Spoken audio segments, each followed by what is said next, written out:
Hi there, I'm Danny Flexen. Welcome to the latest edition of SecondsOut FLEXpectations. I'm here every Thursday, 4:30 PM, to talk about the boxing action coming up over the weekend. And there's only one big fight really to discuss this weekend, and it is Josh Taylor against Jose Ramirez for all the major belts at 140 pounds. The first undisputed title fight at the weight since 2017, when Terence Crawford achieved it by beating Julius Indongo. And that in itself was the first in a lot longer. We still don't see undisputed fights, certainly in the four belt era, as often as we'd like. And this really stands out, I guess, because for more than one reason, but also because Tyson Fury and Anthony Joshua appears to have hit the buffers. And that was another undisputed fight. The first ever heavyweight undisputed fight in the four belt era was due to take place later this year. And now we're not sure if it will take place at all, never mind in 2021. But let's focus on the positive, and with a due nod to an undisputed fight taking place at super welterweight, scheduled for later in this year. First off, we've got Josh Taylor and Jose Ramirez, both unbeaten, both on really good form, albeit inactive as so many fighters have been in recent times due to the pandemic. And with real contrasting styles that should make it a very entertaining fight in Las Vegas on Saturday night. Josh Taylor has fought the better opposition more consistently, I would say. Scottish southpaw, former excellent amateur, of course, Olympian, and was brought along early in his career by Cyclone Promotions, not with them anymore, but was matched. You could say fast track, but I would say was matched at just the right pace. On his way up, winning the Commonwealth title, coming through domestic battles with the likes of O'Hara Davies, and then that kind of gut check fight with Victor Postol, which was still relatively early in Taylor's career, which he got through really well, and then entered into the World Boxing Super Series, in which he picked up his first world title by beating Ivan Baranchyk, and then won the WBSS crown and another world title in the process, the WBA, by dispatching Regis Prograis in what was a 100% 50-50 fight on paper and a very, very close fight in the ring. It looked like Prograis may just take it in the middle rounds, but Taylor used his greater reserves, physical strength, determination to really push on going into the championship rounds and took that fight. I know Prograis thought afterwards he'd done enough to win. I had Taylor a close but definite winner, certainly in my book. But that's a fight we could see again perhaps down the line. But yeah, really, really good. Jose Ramirez, different type of fighter to Taylor. Taylor's all about kind of angles, in and out, punch picking, great shot selection, power as well. But Ramirez is more a relentless box puncher. He likes to stay on the front foot, aggressive. We saw him dispatch Maurice Hooker in what was probably his most impressive win to date. We've since seen Hooker lose again by a stoppage, albeit against a really, really good fighter in Virgil Ortiz Jr. So maybe a few question marks about just how good that win should be considered on Ramirez's record, but he does have pedigree. No one's managed to find the way to beat him yet. He is relentless. He is persistent, and there's an intelligence about his work as well. He's not just a come forward slugger. He knows when to attack, when to wait, when to draw the leads and counter, albeit always pretty much on the front foot. So I expect styles will mesh incredibly well. I think Taylor will need to, and a lot of people have said this in the build-up, he'll need to be judicious in when to mix it up and when to not take a breather, but when to be a bit more circumspect, when to box on the move, when to use his excellent jab, get in and out, and then when to engage, because there will be moments in the fight where he is forced to engage, and he will need to make sure that he paces the fight correctly to do that. And he has been 12 rounds a number of times now, so I'm not overly concerned about his ability to do that. Ramirez, on the other hand, it's not simply just getting on Taylor's chest, but he needs to make sure the fight is fought predominantly at his range.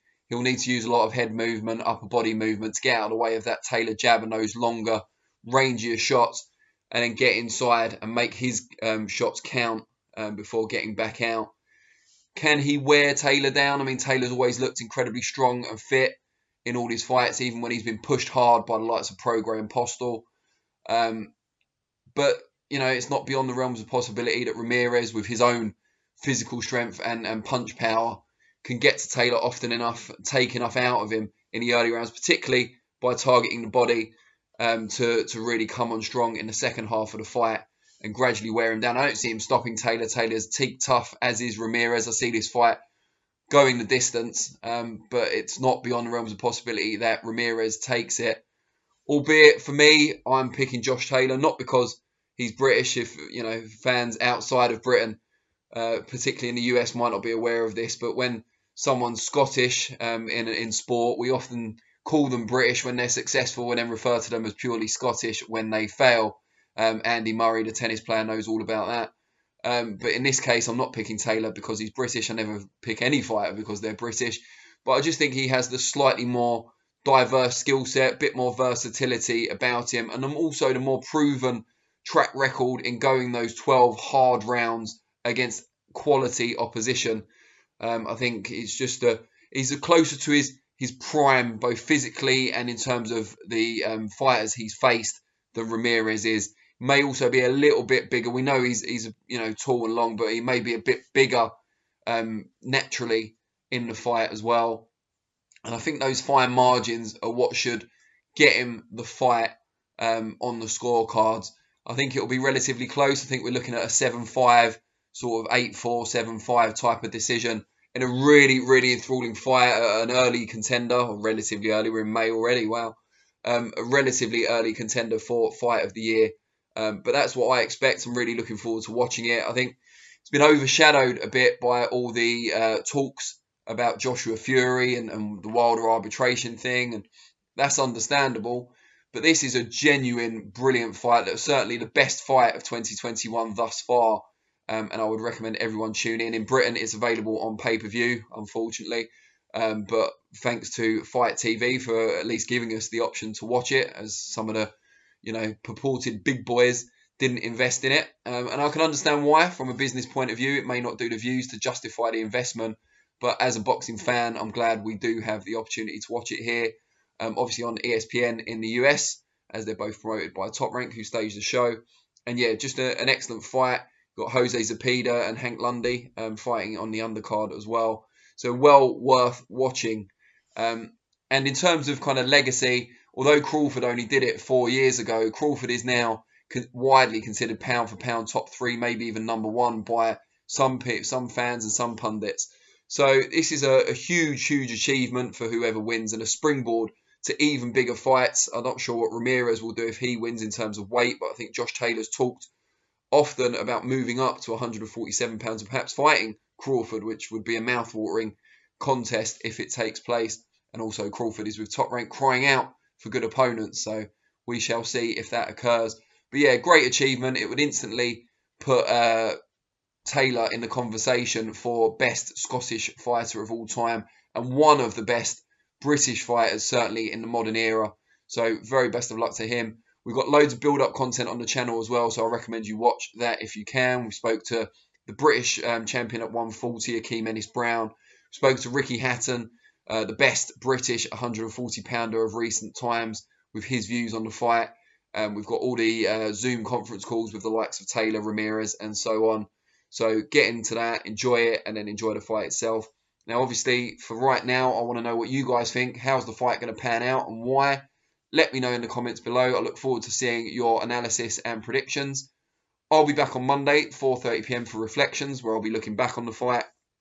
And I will also be here the following week, next week, Thursday, again, 4:30 p.m. for the next FLEXpectations. It never stops at the moment, which is great. It's great to see boxing back and with regular action taking place.